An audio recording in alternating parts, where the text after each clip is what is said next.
Hey, c'est Utsukushi Corp. Aujourd'hui, on se retrouve pour le Anime Tasmen, semaine 2 de la saison Fall 2024. C'est parti.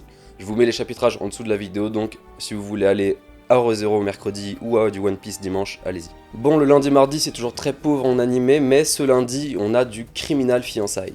Yoshino, la fille du clan Somei, des Yakuza d'Osaka, va devoir épouser Kirishima, le fils du clan Miyama, un clan tokyoïte. Après l'arrivée de Yoshino à Tokyo, elle rejoint le lycée de Kirishima, qui semble être un lycéen parfait. Yoshino et Kirishima se rapprochent au lycée, mais les lycéennes, jalouses de la proximité entre Yoshino et Kirishima, vont harceler Yoshino, qui le prend avec une rationalité incroyable. Mais derrière le masque de Kirishima se cache un pervers masochiste qui traîne dans pas mal d'affaires douteuses. Kirishima dévoile ses intentions à Yoshino, lui dit qu'il n'est pas du tout intéressé, et lui dit d'aller travailler dans des bars à hôtesses. Ce qui résume à dire que t'es une pute. Yoshino hésite à devenir son épouse encore, ce qui est un peu compréhensible. Mais après un appel un peu bizarre avec son père, elle décide de rester 1 an et sans doute de chambouler un peu tout ce monde-là. Avec ce nouvel objectif en tête, Yoshino va dévoiler son véritable tempérament de feu et il va kiffer. Sinon, l'anime a un bon potentiel avec beaucoup d'humour. Par contre, le chara-design, je pense qu'il va en gêner certains. Mais le plus intéressant, c'est vraiment le caractère de Kirishima et Yoshino, qui sont deux personnages très forts, et j'ai vraiment hâte de voir ce qui va se passer par la suite pour eux. Bon, comme d'habitude, le mardi, il n'y a pas grand chose. Dites-moi en commentaire si vous avez regardé des animés, comme ça, au moins je saurai ce qu'il y a le mardi. Mercredi, on commence par du très très lourd, puisqu'il y a Re:Zero, évidemment. L'épisode 1 de 1h30 était franchement pas mal, mais l'épisode 2, waouh. L'épisode 1, il y avait des petites explosions de tête, c'était rafraîchissant, c'était cool. Là, on arrive directement, Subaru, pendaison, scène hyper gore, hyper trash, j'ai pas trop compris. C'est la première fois que Subaru revient à son checkpoint et qu'il est traumatisé comme d'hab. Et encore une fois, comme d'habitude, il va essayer de changer cette situation en testant plein de trucs. Sa deuxième tentative, c'est un échec cuisant. Mais vraiment, on est passé à un autre level de gore avec cette sorcière. On commence à en apprendre un peu plus sur le pouvoir de cette sorcière, et après de nombreuses tentatives à mourir comme un chien, Subaru, accompagné d'Emilien, qui est vraiment trop stylé de cette saison, va tenir tête au culte de Sirius, la sorcière, l'évêque de la colère. Après un combat très stylé mais un peu court, Emilia tombe au combat mais est sauvée par un autre sorcier, du coup j'imagine, qui s'appelle l'Avarice. C'était un bon épisode, sauf le début parce que il est très traumatisant, faut pas voir ça bourré à 2h du mat, vraiment pas du tout. Mais sinon le reste c'est du combat, ça défile. On reprend l'histoire, ça fait quand même plaisir de revoir Subaru qui meurt et qui revient à chaque fois. C'est très marrant. Et il y a pas mal de mystères que je vous ai pas encore dévoilés, et ça annonce que du bon pour la suite. Encore un bon animé de ce mercredi, c'est Acrotrip.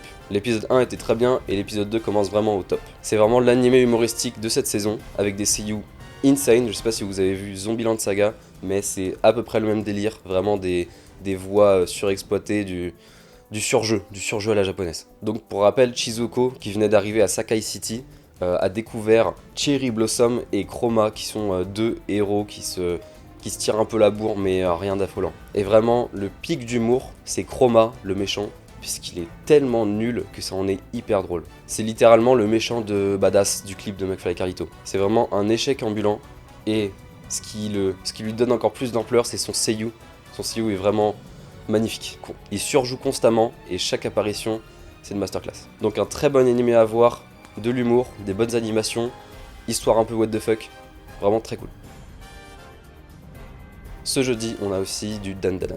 Donc Ayase et Okarun qui viennent de se battre avec des aliens venant d'Hentai, se remettent un peu de leurs émotions, mais il y a d'autres ennemis qui arrivent, ça s'enchaîne. Cette fois c'est un gros sumo, un peu badass, qui vient les embêter. On a la première transformation de Okarun en mémé turbo forme finale, et c'est vraiment stylé. Mais il doit toujours être sur surveillance d'Ayase qui contrôle un peu sa transformation, puisque sinon mémé turbo va prendre son âme.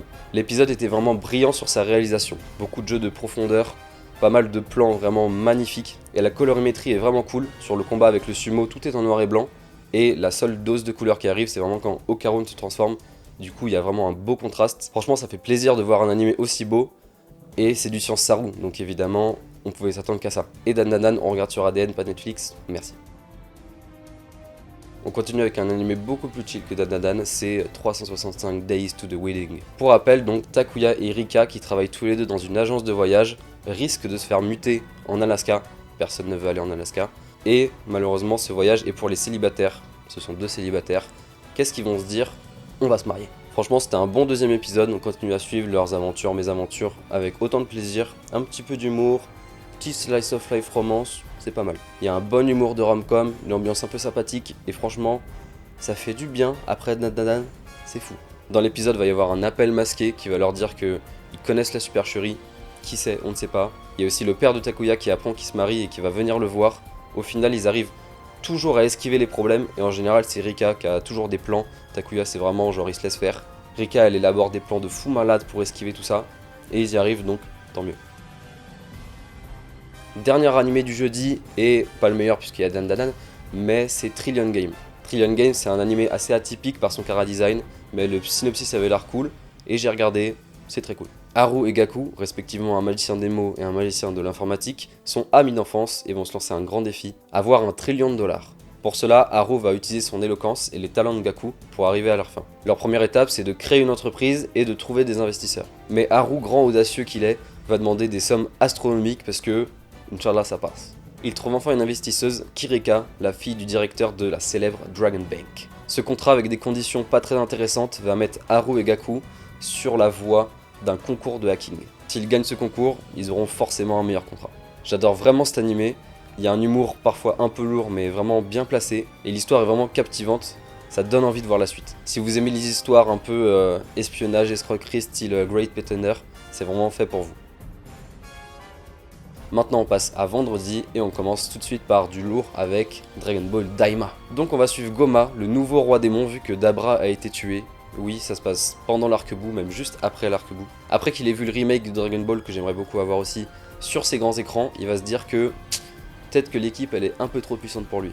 Il va donc décider d'utiliser les boules de cristal de la planète Terre pour rajeunir toute la team et qu'il soit inefficace. Accompagné de Degetsu, qui est je crois le frère de Kaio Suprême dans DBZ, et d'un vieux Namek qu'on va appeler Scénario. Ils vont se rendre au palais de Dende pour effectuer leurs vœux. Vous me direz oui, pour trouver les Dragon Ball c'est un peu long. Bah non, puisque le Namek Scénario, il a un pouvoir, il fait revenir toutes les Dragon Ball directement au palais de Dende, les 7. Aucun problème. Vous me redirez oui, à la fin de l'arc-bout, ils ont déjà utilisé Dragon Ball, du coup elles sont en pierre, comment ils font? Ils vont pas attendre un an. Mais en fait non, ça va, parce que Scénario tout vert qu'il soit, et bah il peut re-rendre les Dragon Ball activables, les changer de leur état de pierre à l'état de cristal. C'est pas expliqué, on va pas chercher à savoir pourquoi. À la fin de l'épisode, ils arrivent à les faire rajeunir, un petit peu de techno, fin de l'épisode. Bon, malheureusement ou heureusement, ce que j'ai retenu de l'épisode, c'est vraiment faites un putain de remake de DB et DBZ avec des vraies animations. Parce que là, les 10 premières minutes de l'épisode, c'est vraiment Goma et Degetsu qui regardent l'arc-bout. Avec les animations, avec Vegeta qui, voilà, franchement, c'était insane. J'ai juste envie de voir ça, enlevez-moi Daima et remettez-moi juste le remake de DBZ et je serai très content. Bon sinon Daima, pour l'instant ça a l'air sympa, après c'est que l'épisode 1, on les a pas encore vus parler en chibi. J'ai vraiment peur de la suite, mais il y a quelques petites intrigues comme la sœur de Degetsu, donc une scientifique qui est allée, on ne sait pas trop pourquoi, sur la planète Terre aussi sans leur dire. Petite intrigue. On va voir ça. Par contre, les animations sont assez cool, donc ça va. On sent quand même que Toriyama, en fin de vie, il voulait vraiment développer le côté démon avec Sandland, qui est là. Hop. Allez, je brise mon décor pour Sandland. Waouh. On voit vraiment qu'il voulait améliorer le lore côté démon. Là, on revoit Dabra, là, c'est le nouveau roi démon. Dans Sandland, il y avait Dabra aussi. Maintenant, je pense que les prochains épisodes vont être un peu compliqués parce que là, c'était vraiment l'introduction. On a vu Degetsu Gamma, ok. Là, on va voir la team en petit. Ça risque d'être problématique. S'ils le font bien, ça sera parfait. Par contre, s'ils le font mal, ça va être vraiment une catastrophe. Encore une fois, un très bon épisode de My Hero Academia. Bon, là, je vais tout spoil, puisque là, je peux rien dire sans spoiler. Donc, si vous n'avez pas envie d'être spoilé, allez voir l'épisode et passez au chapitre suivant. L'épisode d'avant s'était laissé sur le combat Himiko-Ochako. Et vraiment, j'ai beaucoup aimé la fin de cet épisode. J'aime beaucoup le développement de Himiko, elle redevient elle-même en quelque sorte. Et elle sauve Ochako en lui donnant son sang, donc, ce qui est très symbolique puisque c'est un peu la dernière amie qu'elle s'est faite et peut-être sa première. Donc j'ai trouvé cette fin de petit chapitre vraiment bien. Par contre la suite c'est All Might contre All for One avec un putain de mecha All Might. Ça fait un peu Batman, j'aime beaucoup, c'est très stylé. On sait très bien que All Might, voilà, ça va être son dernier combat quoi. On sent qu'il a utilisé toute son énergie et là son seul but c'est de gagner du temps pour que All for One ne rejoigne pas Midoriya. Mais il se bat quand même à fond et c'est ça qui donne des frissons, c'est ça qui est beau. Par contre la semaine prochaine on va revenir sur le combat Midoriya-Shigaraki et ça va être le feu. Enfin le dimanche matin, Épisode de One Piece, malheureusement, on a appris qu'il y allait avoir une pause de 6 mois. C'est très bien. Arrêtez de dire que c'est pas bien, c'est très bien. Par contre, comme un achat, cette review, ça va être du full spoilage. Donc pour recontextualiser, on a la marine, donc environ Garp, Kobe et Hermep, qui étaient venus sur l'île de Teach, donc l'île des pirates, pour libérer des prisonniers de la marine. Mais malheureusement, ils sont tombés sur Kuzan. Et oui, c'est dommage. Donc on était resté sur Avalo Pizarro, donc un membre de l'équipage de Teach, qui gère un peu le béton, genre vraiment c'est comme si l'île c'était lui, qui menace de mettre une grosse queue-là au bateau de prisonniers qui essaye de s'échapper de l'île. Mais Kobe, ce fameux héros qui a été porté par environ 15 minutes de flashback avec Garp, finit par mettre un gros, comment il s'appelle ça? Un Honesty Smash, voilà, et qui détruit la main de Alvaro Pizarro. Donc c'est une victoire, mais entre-temps, attention, gros spoil, passez à la suite, mais entre-temps, Garp s'était affaibli en se battant avec Kuzan et un peu tout le reste de la team, il était vraiment tout seul. Et pendant que Kobe a fait son smash incroyable donné en héritage par Garp, spoil, Garp est décédé avec une pique de glace, un pic de glace de Kuzan, très très beau.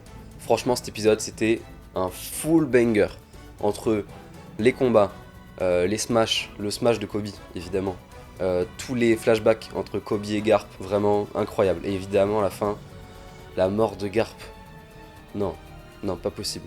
En plus il s'arrête là pour 6 mois, pas possible. Franchement ça fait depuis le début de Egghead que les animations, même pas depuis le début mais allez les 10 derniers épisodes, il y a vraiment des masterclass d'animation. Franchement je suis content qu'ils aient arrêté pour 6 mois pour que la suite ce soit vraiment du gros poulet dans 6 mois. Bon c'était la fin de cet ATS, donc le Anime Tasman de la semaine 2 de l'automne. Je parlerai pas de Blue Box puisque ça m'a fait chier, voilà. Franchement c'était une bonne semaine, bon bah il y a MHA et One Piece qui se finissent, MHA à peu près fini mais One Piece qui se finit en ce moment, donc c'est normal. Mais des bons épisodes 2, la semaine prochaine ça va être les épisodes 3, comme tout le monde sait l'épisode 3 c'est vraiment le moment où on va savoir si un animé on va le suivre ou pas, toujours à l'épisode 3. Ça n'a jamais changé. N'hésitez pas à me dire en commentaire les animés que vous avez appréciés, donc soit des animés dont j'ai parlé aujourd'hui et vous voulez rajouter des choses ou débattre, ou alors d'autres animés que je n'ai pas eu l'occasion de voir ou peut-être le synopsis m'a pas intéressé. Je serais très heureux d'avoir vos avis. N'oubliez pas de vous abonner pour suivre, donc c'est toutes les semaines, tous les mercredis soirs, donc abonnez-vous. D'ici là, portez-vous bien, c'était Utsukushi Corp, à la revoyure.